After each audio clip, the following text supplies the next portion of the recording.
7 বছর পর বাড়ি ফিরছে কিম বংশের বড় ছেলে জিওন জাংকুক। বাড়ি ফিরছে বললে ভুল হবে, বিদেশ থেকে দেশে ফিরছে জাংকুক।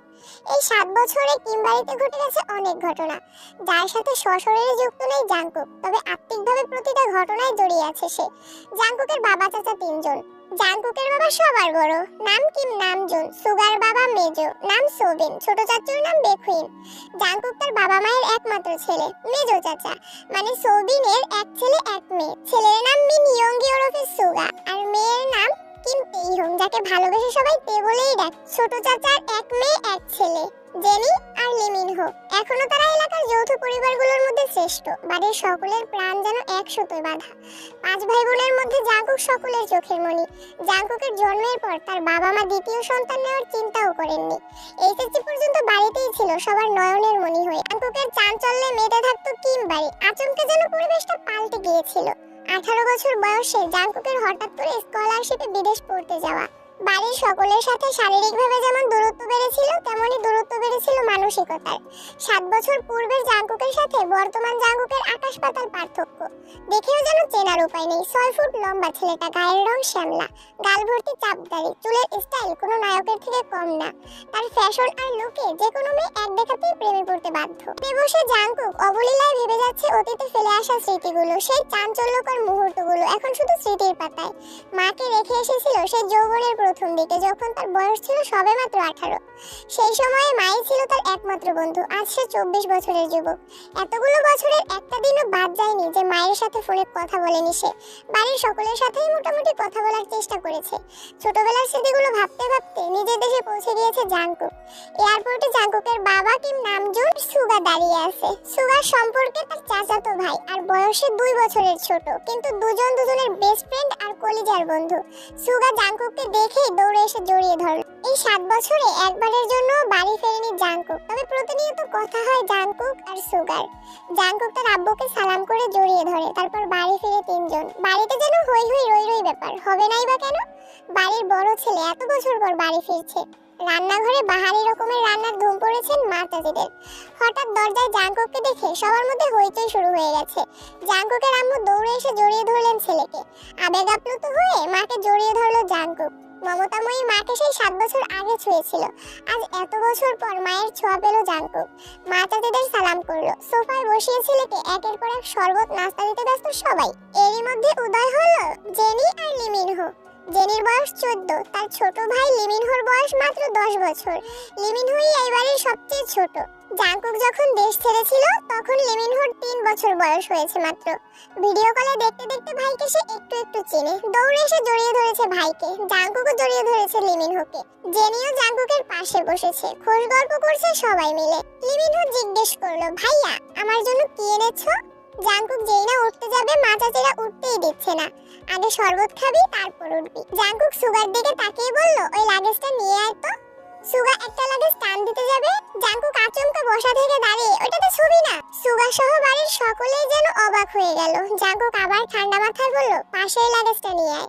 সুগাও তার কথা মতো লাগেজ নিয়ে আসলো। লাগেজ খুলে যে যার মতো জিনিস বের করছে আর জিজ্ঞেস করছে, এটা কার ওইটা কার। জাংকুক শরবত খেতে খেতে উত্তর করছে। লিমিনহোর জন্য বিদেশি দামি দামি খেলনা, জেনির জন্য ড্রেস, কসমেটিক্স বক্স, মা কাকিদের জন্য অনেক গিফট, সুগার জন্য মোবাইল, একটা ল্যাপটপ, অন্যান্য গিফট। আলাদা আরেকটা ল্যাপটপ আছে। জেনি জিজ্ঞেস করছে, ভাইয়া এই ল্যাপটপটা কি তোমার? না, এটা তের। তের মা ইয়ঞ্জুন জিজ্ঞেস করলেন, তের ল্যাপটপের কি দরকার বাবা? ও তো এইচএসসি পরীক্ষা শেষ, সামনে অ্যাডমিশন টেস্ট আছে, অনেক কিছু জানার বা পড়ার দরকার আছে। মোবাইল দেখে পড়ার থেকে ল্যাপটপে সুবিধা হবে, তাই নিয়ে আসলাম। আমার জন্য নিয়ে আসতে একটা। জাংকুক অবলীলায় হেসে উত্তর দেয়, তোর 18 বছর বয়স হলে তোকে কিনে দেব, চিন্তা করিস না। জেনি খুশিতে গদগদ হয়ে বলে, ধন্যবাদ ভাইয়া। বাড়ির হইচই শুনে ঘর থেকে বের হলেন ছোট চাচা বেখুইন। জাংকুক চাচুকে দেখে সালাম করতে যায়। চাচু বাধা দিয়ে জড়িয়ে ধরেন ভাতিজাকে। কিম বেখুইন বাড়ির সকলের দিকে এক পলক তাকিয়ে নরম স্বরে বলেন, এতদিনে এই বাড়িটা পরিপূর্ণ হলো। কিম বেখুইনের জন্য আনা উপহার জাংকুক নিজের হাতেই চাচুকে দিল। বাকিদের জিনিসগুলো একটা একটা করে দিল জাংকুক। মেজো চাচু মানে কিম সোবিন বাসায় নেই, তাই ওনার জন্য আনা গিফট যত্ন করে রেখে দিল জাংকুক। লাগেজে পড়ে আছে একটা বক্স, যেটা রেপিং পেপারে মোড়ানো, আর একটা শপিং ব্যাগ। লিমিনহো জিজ্ঞেস করছে, ভাইয়া ওইটা কার? জাঙ্কুক ল্যাপটপের পাশে বক্স আর শপিং ব্যাগটা রেখে উত্তর করলো, এগুলো তেকে দিয়ে দিও, আমি রুমে যাচ্ছি। কিম বেখুইন এক পলক সবার দিকে তাকিয়ে জিজ্ঞেস করলো, তে কোথায়? ইয়নজুন বেগম উত্তর দিলেন, ও তো কোচিং এ গেছে, এতক্ষণে তো চলে আসার কথা। জাঙ্কুক বাকি দুইটা লাগেজ নিয়ে উঠতে যাচ্ছিল, হঠাৎ পিছন ফিরে মায়ের দিকে তাকিয়ে প্রশ্ন করলো, আমি কোন রুমে থাকবো? ছেলের এমন প্রশ্নের জন্য মা কিম সিউকজিন হতভম্ব হয়ে পড়লেন। তৎক্ষণাৎ স্বাভাবিক হয়ে উত্তর করলেন, তোর রুম তোরই আছে, আজ সকালেই পরিষ্কার করা হয়েছে। জাঙ্কুক কোনো কথা না বলে দুই লাগেজ নিয়ে উঠতে গেলে সুগা এগিয়ে আসে, আমায় দাও, আমি নিয়ে যাচ্ছি। জাঙ্কুক একটা লাগেজ সুগার দিকে এগিয়ে দেয়, নিজে আরেকটা লাগেজ সযত্নে নিয়ে সিঁড়ি দিয়ে উঠতে থাকে। ততক্ষণে দরজায় এসে উপস্থিত হয় এই বাড়ির বড় মেয়ে কিম তেইহং। জেনি তেকে দেখে দৌড়ে এসে বলে, আপু আপু, জাঙ্কুক ভাইয়া এসেছে। তে সিঁড়ির দিকে তাকায়, লম্বা স্বাস্থ্যবান সুপুরুষ দেহি একজন হাতে লাগেজ নিয়ে সিঁড়ি দিয়ে উঠছে, শুধু পেছনটা দেখা যাচ্ছে। তে ভিতরে ঢুকে সবার হাতে গিফট দেখে এদিক সেদিক তাকায়। ততক্ষণে জাঙ্কুক নিজের রুমে চলে গিয়েছে। তের মা ইয়নজুন মেয়ের দিকে এগিয়ে এসে বলে, তোর জন্য গিফট এনেছে।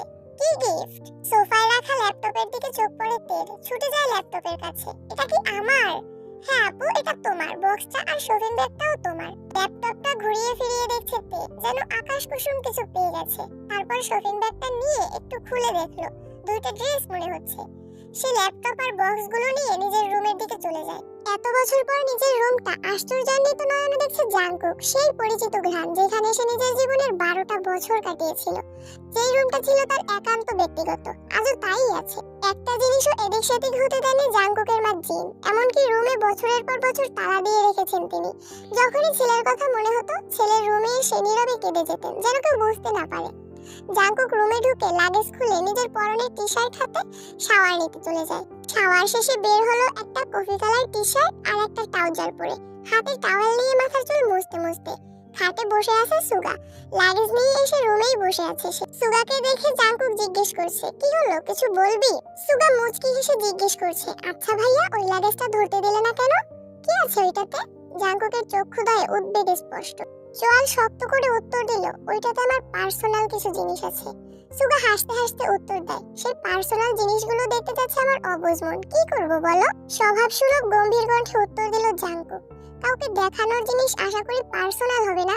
সুগা ভাইয়ের আপত্তি স্বর বুঝতে পেরে এই বিষয়ে আর কিছুই বলেনি, শুধু জিজ্ঞেস করে, বিকালে কি বের হবে? জাঙ্কুক উপনিস মাথা নেড়ে হ্যাঁ সূচক সম্মতি জানায়। সুগা কথা না বাড়িয়ে চুপচাপ বিদায় নেয় রুম থেকে। জাঙ্কুক খাটের এক কোণে বসে মোবাইল হাতে নিয়ে গুরুত্বপূর্ণ কিছু চেক করতে থাকে। তে নিজের রুমে ঢুকে শপিং ব্যাগ খুলে 3টা ড্রেস বের করলো। 3টা জামাই অসাধারণ সুন্দর, 2টা গাউন ড্রেস আর একটা গর্জিয়াস কাজের থ্রি পিস। ল্যাপটপটাও খুলে দেখে, তার প্রয়োজনীয় সকল অ্যাপ ব্রাউজার অলরেডি ল্যাপটপে সেট করা আছে। তের দৃষ্টি যায় র্যাপিং পেপারে মোড়ানো বক্সের দিকে। র্যাপিং পেপার খুলতেই চোখে পড়ে 3টা উপন্যাসের বই, যেগুলোর উপরে ছোট একটা চিরকুটে লেখা অ্যাডমিশনের পরে পড়বি। তার সাথে একটা ছোট বক্স, যেখানে এক বক্স রঙিন পাথর। তের এই পাথরগুলো ছোটবেলায় খুব পছন্দ ছিল। তার সাথে একটা আইফোন 13 প্রো ম্যাক্স মোবাইলের বক্স। ফোন দেখে তের চক্ষু চড়ক গাছ। অনেকদিন যাবত মনের কোণে সুপ্ত ইচ্ছে ছিল একটা আইফোন কেনার, কিন্তু কাউকে বলার মতো সাহস হয়নি তার। এগুলো দেখে খুশিতে গদগদ হয়ে পড়েছে তে। ইন্টার সেকেন্ড ইয়ারে পড়াকালীন তের যখন কলেজ, প্রাইভেট, কোচিং সব মিলিয়ে ব্যস্ততায় দিন কাটছিল, তখন সুগা তার পুরনো একটা ফোন দিয়েছিল তেকে। সিমটাও ছিল সুগার। বাসার মানুষের বাইরে শুধু 3-4 জন বান্ধবীর নাম্বারই ছিল সেই ফোনে। এমনকি স্যারদেরকেও নম্বর দিতে নিষেধ করেছিল কড়া ভাষায়। সুগা বরাবরই বোনের ব্যাপারে খুবই সিরিয়াস। ভাইরা বোনকে শাসন করে ঠিক আছে, কিন্তু সুগা তেকে একটু বেশি শাসনে রেখেছে এত বছর। এইচএসসি পরীক্ষা চলাকালীন সময় নিজের মায়ের পেটের ভাই সুগাকে খুব সাহস করে বলেছিল, ভাইয়া পরীক্ষা শেষে আমার একটা নতুন ফোন কিনে দিবে? অগ্নিদৃষ্টিতে তাকিয়েছিল সুগা, যেন মস্ত বড় অন্যায় করে ফেলেছে। তারপর তে নতুন ফোনের আশা পুরোপুরি ছেড়ে দিয়েছিল। আজ সে না চাইতেই আইফোন পেয়ে গেছে, ল্যাপটপ পেয়ে গেছে, এ যেন মেঘ না চাইতেই জল। আনমনে ভাবছে, মনে হয় সুগা ভাইয়া বলেছে ফোন আনতে আর ল্যাপটপ আনতে, না হলে উনি কিভাবে জানবে আমার ফোন নেই? এদিকে 1 ঘন্টা যাবত ফোনে মনোযোগ দিয়ে কি যেন কাজ করছে জাঙ্কুক।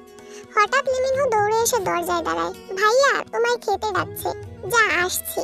10 মিনিটের মধ্যে সাদা শার্ট পরে রেডি হয়ে নিচে নামলো জাঙ্কুক। অসময়ে তেমন কেউ নেই নিচে। বিকাল 4টা বাজে, সবার খাওয়া শেষ অনেক আগেই। জিন বসেছিলেন ছেলের জন্য।